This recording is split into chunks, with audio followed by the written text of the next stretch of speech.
Have you ever had a day where you thought everything would be normal and quiet? Then suddenly, everything goes crazy in just 6 minutes? That's exactly what happened to me while I was bringing my food shopping inside my house. It was a hot, sticky day in my quiet neighborhood where the most exciting thing that usually happens is someone planting flowers in the wrong spot. My car trunk was wide open, full of snacks and drinks for the weekend. All I wanted was to go inside, take off my work shoes, maybe drink some cold soda, and relax for a while. Instead, my neighbor's son came running up to me looking really angry. This guy was 24 years old, wearing fancy boat shoes and a golf shirt like he was some kind of prince. He marched up to me with a face that looked like he caught someone stealing his treasure. "Hey, you," he yelled. "What are you doing with our groceries?" He didn't say hello or excuse me like polite people do. He just started yelling accusations loud enough for everyone on the street to hear. This kid had perfect hair, smooth skin that never worked a day in his life, and he was pointing his finger at my food bags like I was a criminal. His voice had something ugly in it, not just being spoiled, but that nasty thing some people try to hide in nice neighborhoods like this. I kept my voice calm and professional, the same way I talk when I'm handling serious problems at work. "Excuse me," I said nicely, but he got even more angry. "Don't excuse me, me boy," he said. There it was, that mean word full of hate. He was totally convinced those groceries belonged to him. He said his mother told him so. They were supposed to be for his party or something. Suddenly, he puffed out his chest and stepped really close to me. He demanded that I give him my stuff or he would call the police on me.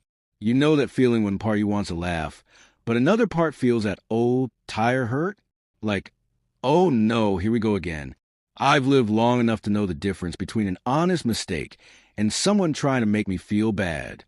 And this was definitely someone trying to put me in my place. So I stayed calm, explained everything, and pointed at my house number. I showed him my address and my actual name on every single bag in my car. He stopped for just a second, like his brain was trying to figure things out. But spoiled people fill up their confusion with more anger. "You think you're smart, huh?" "I'm calling the cops," he said. By now, other neighbors started to watch. An old man with a water hose stopped what he was doing down the street. The kid's face was turning red, his voice getting louder, and he was poking his phone screen like he was trying to defuse a bomb. "You're in so much trouble, you have no idea," he yelled. The thing is, he really didn't know. Not even close. So he called 911 while I stood there with my groceries still in my arms, just waiting. I heard every single word he said when describing me to the police. All the little details, but especially the part where he focused really hard on my race. "Black man has a beard, white shirt, looks dangerous, won't leave," he told them. I could feel the old anger starting to bubble up inside me, but I kept it under control. I've dealt with worse situations in dark alleys at midnight, but this was different. This was MY home, my driveway, my groceries, and I knew that in about 2 minutes, the real show was about to start. The police siren started far away, and then got louder and louder. That familiar sound echoing down our quiet street. The kid stood up straighter, chest out, with a big smug smile like he just saved the whole world. "See, I told you you're going to jail," he said. His mother came bursting out of their front door. She was wearing fancy pearls and had bleached blonde hair. Her voice was high and dramatic. "Officers, thank God. He's been bothering my son, stealing our food and threatening us," she cried. She was putting on a big ACT now, with fake tears and wild hand movements like she was in a movie. The police officers, Officer Smith and Officer Brown, were both good young men. They got out of their car looking a little nervous, not sure what they were walking into. They listened to both sides of the story, and I could see the confusion on their faces when they looked at the address, the groceries, and the store names on all the bags. Officer Smith turned to me, very professional. "Sir, can you explain what's happening?" he asked. I told him the facts. Nothing but the truth. My address, my groceries, my shopping order. Officer Brown double-checked the house numbers, then looked at the neighbor's house. That's when their story started to fall apart. But the kid and his mother weren't going to give up their big ACT. They got louder and angrier, throwing around words like intimidation and "he doesn't belong here." Then the mother, without missing a beat, made a comment about people like him and something about immigration.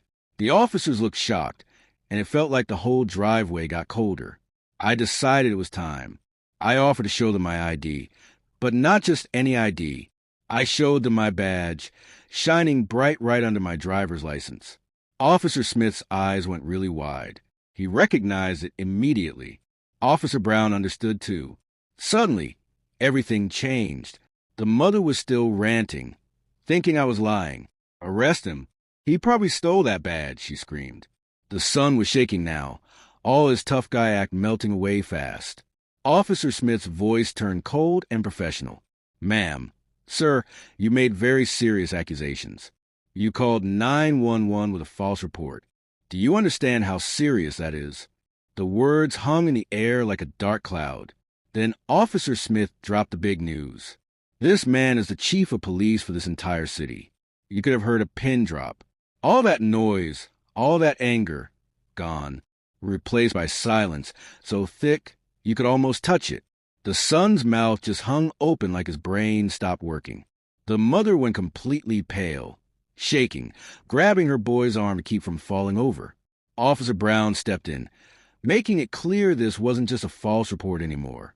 Now it was tied up with harassment and hate speech. The mother tried to take it all back, blaming everything on confusion. She tried to throw it all on her son, but he wasn't having it. He threw it right back on her. Their whole performance fell apart right there on the grass in front of all the neighbors, the officers, and the whole city watching from behind their windows. I told Officer Smith I wanted a complete incident report. Every word, every action. Write it all down. They read the mother and son their rights. Now the whole scene was turned upside down. Rich, spoiled people on trial right in the middle of the suburbs.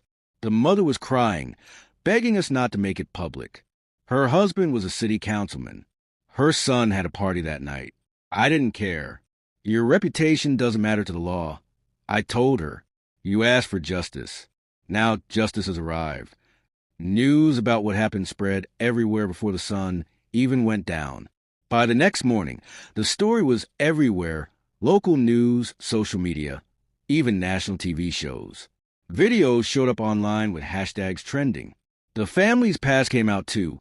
Other complaints, petty harassment, a long history of targeting neighbors who looked like me or spoke with different accents.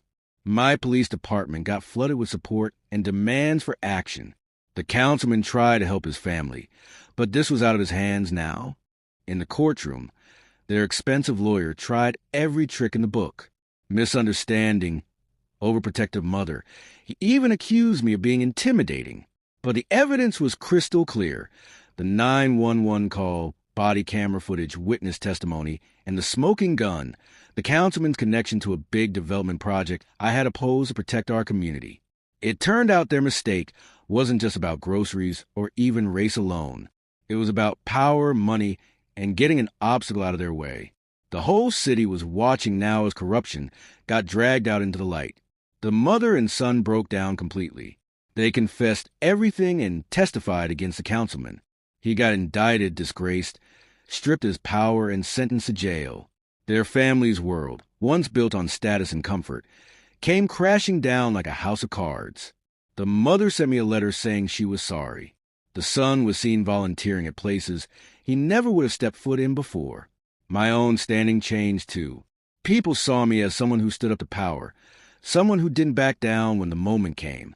In the end, life settled back to normal, though it was never quite the same. The family's house got sold. A new family moved in, and on a quiet afternoon, I was back to my routine, unloading groceries just like before. The former neighbor's son walked by, looking humble and changed, and offered a quiet apology. I nodded and told him to keep doing the good work. Not forgiveness. Not yet. Maybe never. But maybe, just maybe, the lesson stuck with him. This whole thing started with a bag of chips and a trunk full of groceries.